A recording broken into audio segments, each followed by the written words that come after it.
Hey y'all, hope that your weekend is going well. I wanted to make a relatively short video today covering the absolute basics of ggplot at least, so that when we come in to drill this coming week and as well as on the homework this coming week, we'll be able to start making some basic at least scatter plots and histograms. So if you want to follow along today and work through these same graphs that I'll be making, you'll need to install this library called car, which is where I'm getting the data that I'm going to be using today. This data is just a data set consisting of 397 professors, and there's from two different disciplines, A and B, and it also has how many years since they earned their PhD, how many years they've been in service, whether they were male or female, and what their salary is. So we're going to be graphing out some of this data, although I would also suggest to open up the MT cars data set or the diamonds or any of the other data sets and try to make some different graphs on your own, because as Patrick has alluded to before, sometimes struggling through things a little bit is really the best way to figure it out and have it really set in for you in a way that you can remember. So I definitely suggest not just watching this video, but also working through some graphs and trying to make some graphs on your own. Certainly if you do, whether you're working with this or trying to make your own graphs, if you're having problems with it and want some help with it, just shoot me an email and let me know. Data visualization is without a doubt my absolute favorite part of data analysis. I'm a firm believer in good visualizations are able to give you a better understanding of your data. You're able to get a more nuanced understanding of your data and really see what's going on rather than simply looking at some numbers on an output to say what's going on. So there's a few basic concepts today, three concepts really that we'll be hitting on, that this will all make sense as we explain through some of these things, but I'll just kind of tell you in brief up on the front end that ggplot is a method. Ggplot means the grammar of graphics, and basically it's a way of layering information. So you give ggplot a piece of information at a time, and then just continuously add new things on top of that, and then another layer on top of that, and another layer on top of that. And again, just bear with me and all this will make sense here shortly.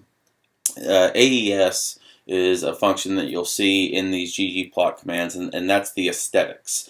And what aesthetics mean is you telling ggplot that something that you're going to be doing in your graph is based on the information in the data frame. So in other words, if you want your dots to be blue, you can just tell ggplot, make my dots blue, and it will make your dots blue. If instead you want your plots to be colored differently depending on whether it's male or female, and you want blue for female and red for male, then that would be an aesthetic, because you're now telling ggplot the color is based on some information in this data frame. Again, this will make sense here very shortly.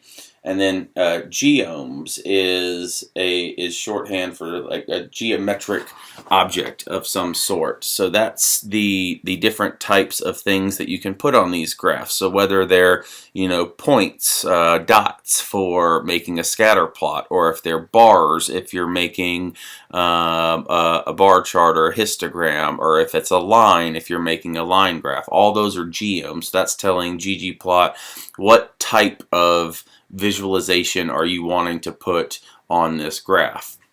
So we'll start by loading in this salaries data set. Again, this is in the car package, so if you install and load car, you can type the same command and you'll get salaries. I'm storing it as a data frame called money. Again, we have 397 observations of these 6 variables. So let's start by running a basic histogram.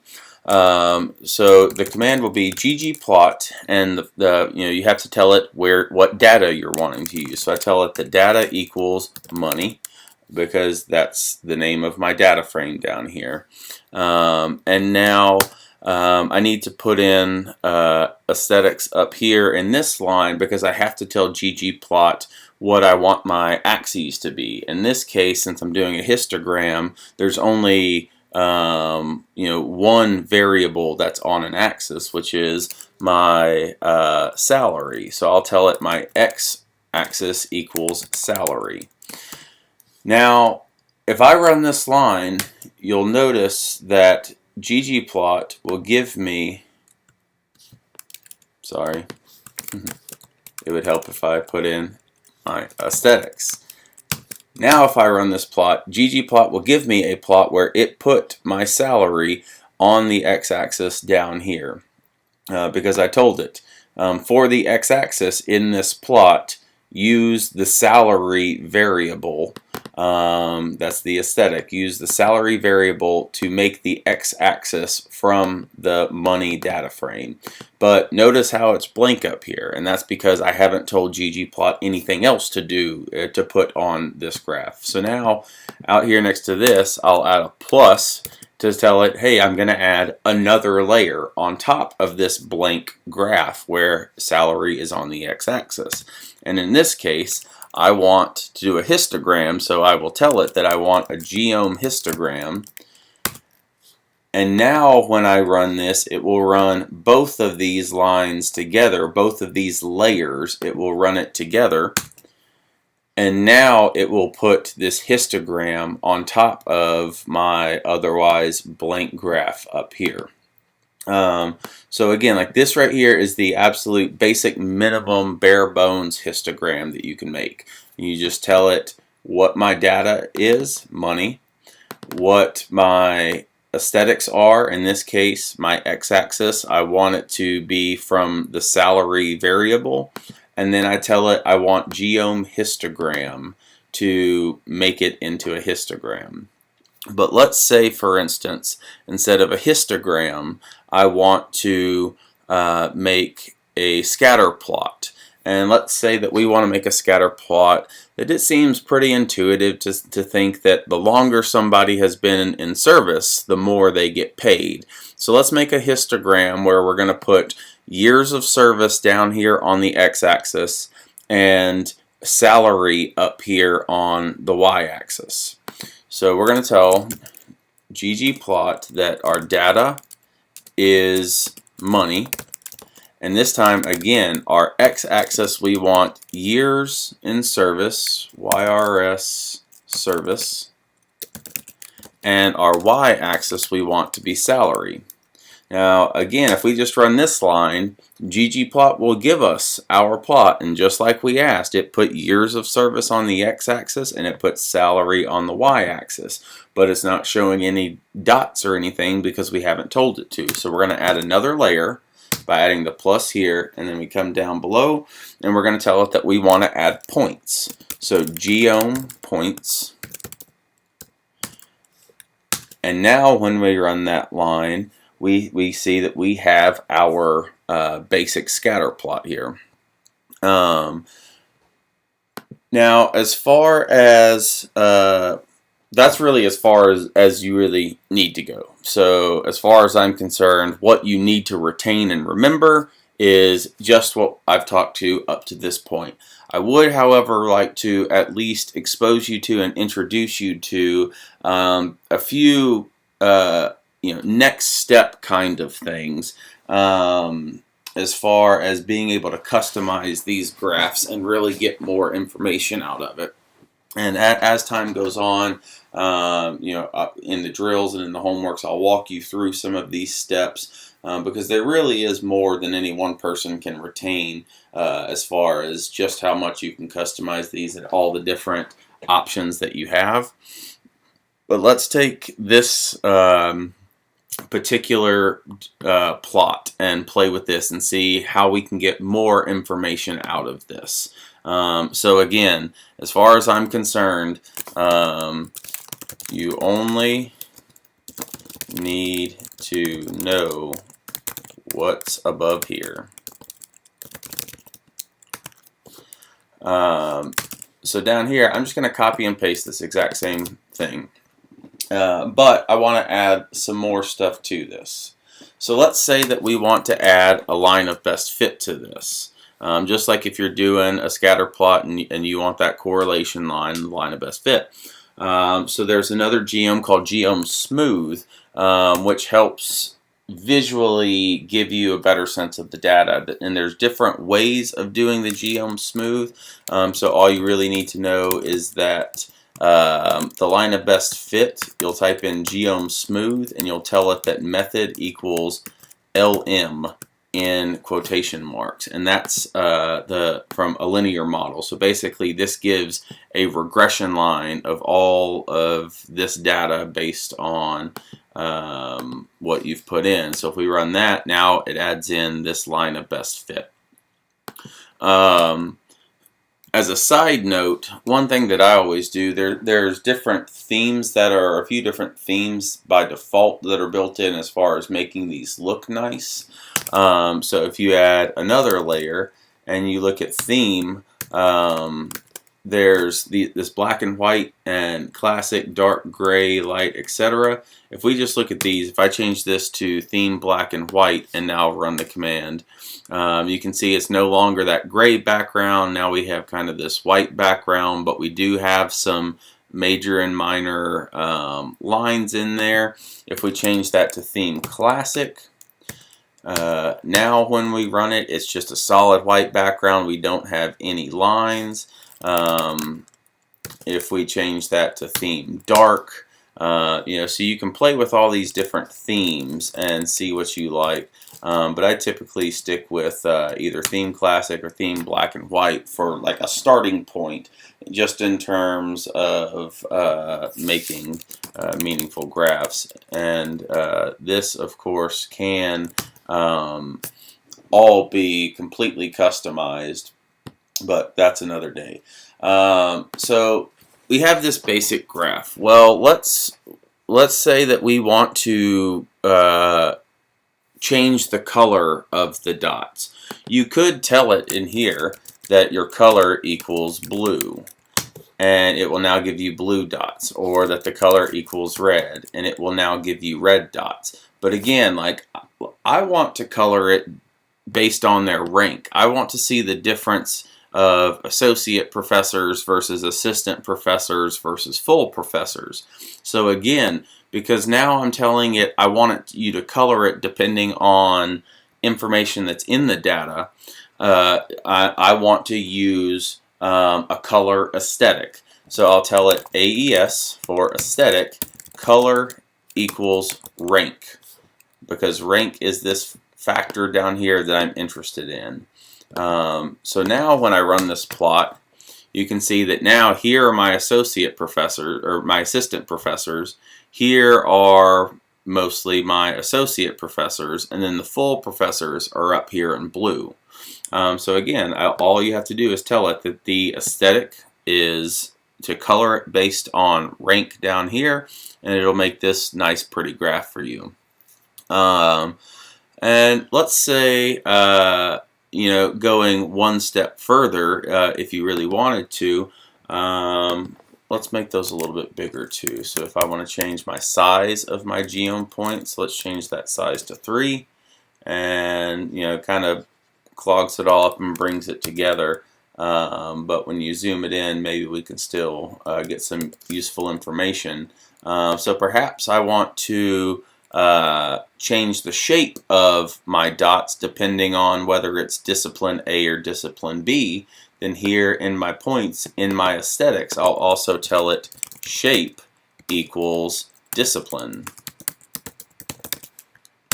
And now when I run that graph, you can see that it's changed it to where all my discipline A's are here in circles and my discipline B's are in triangles. So you can see how, like, each step of this process, you can very quickly start to add more and tweak and piece things together. But I don't really like that. That's not particularly helpful because it's still kind of cluttered. So instead of making those as a shape, let's say that I want to just break that down into two separate panels and have like all my A's on one graph and all my B's on another graph, then I can use what's called facet grid, and I'll break it down by discipline. And so now you can see here's all my A's and here's all of my B's. So whatever this B field is, it seems that their pay increases more as they've been in longer than this field over here, who has kind of this less steep slope of the line of best fit, whereas these guys over here go up a lot faster. Now, as far as what this little period and tilde here is, that's just telling facet grid that there's only one thing I want to facet by. And so here, because I put this period before it, that's going to break it and put them side by side. If instead I come in here and I say discipline tilde period and run the line, now it's going to put A on top of B. If instead I say I also want to break it down and have this be a 2x2 panel broken down by discipline and sex, I can do that, where now it has females over here, males over here, A up here, B down here. Or if I want to switch that around and do it the other way, I can do that just by switching that around. Now females are on top, males are on bottom, A's over here, B's over here. But all of that is definitely getting into more than what we need right now. Again, the main thing that I'm really wanting to get across to you today is the basics of what an aesthetic means, which is you're pulling information and you're changing part of your graph based on the data that's available instead of giving it an explicit thing. And then that these various geomes, but again, right now, geome point and geome histogram are really the only main ones that we're going to use, as well as this geome smooth method equals LM, which is how you're going to get your line of best fit on here. Just as an example of when you might use a size aesthetic, you might want to size things based on how long it's been since they've had their PhD. And now when you run that, you can see that you know, the smaller the dot, the more recently that they got their PhD. So again, this is a pretty ugly graph right here. I'm just trying to make a point that this is what your aesthetics mean, that these are what your geomes mean, and what the idea of layered graphics. So this graph right here has you know, one layer here that if you just run this, you get just a blank graph. If you run these first two lines with two layers, this is what this graph looks like. When you add this third layer, this is what the graph looks like. When you add this next layer, this is what the graph looks like. And when you run all 5 layers, then now we have this nice cleaned up theme. We have it faceted by discipline. We have our line of best fit for each group, and we have it colored based on what their rank was. Our x-axis is based on years of service. Our y-axis is salary. Our data is money. So whenever we say like we need a histogram, just remember you just have to tell it what your x-axis is as an aesthetic and tell it geome histogram. And the most basic scatter plot, all you have to do is tell it where your data is, tell it that your aesthetics, tell it what your x and y axes are, and tell it geome point. And as long as you can do that, you can do a basic scatter plot. Now there is a ggplot cheat sheet. But I want to give you a warning before I pull this up, just to let you know that there's a lot of information on here that you don't need, but it might be good to go ahead and look it up. So when you're looking at this, this shows you what all the different geomes are. So if you're wanting a density plot or a dot plot, like all of these are your one variable plots where all you're doing is you're telling it what x equals. If you have two variables. You have these other things that you can do, box plots or violin plots and line plots. Don't really need to worry about all that too much. Down here, depending on whether things are discrete or continuous for your coloring, that like if it's continuous, it will fade from one color to another as things increase or decrease. If it's discrete, that just means it's categorical. So you'll have, you know, red, yellow, green, blue instead of dark blue to light blue kind of thing. All the different shapes, there are ways to specify and manually do it. So down here where I run this graph, and here by default it gives me this red, green, and blue. Perhaps I want that to be purple, orange, and yellow. You know, there are ways to customize and specify all these different things, and we don't need to worry about any of that right now. The main thing, again, I just want to really hammer in, the main thing that you need to know is this right here. As long as you can do this right here, then you can do the basic graphs that we will be needing moving forward as the class.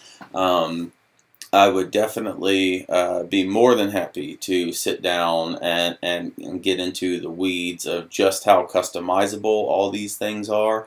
I don't think we need to just yet. I think that as we go on throughout the year, we will introduce you to more and more things in terms of getting meaningful information out of these data visualizations. And I'm hoping that by the end of this year, everyone will be, you know, fluent in ggplot and be able to make these really nice, meaningful plots. So that's all that I have for you today. I hope that this cleared it up. If not, just shoot me an email and let me know, and I would be more than happy to discuss it with you. But until next time, have a good one.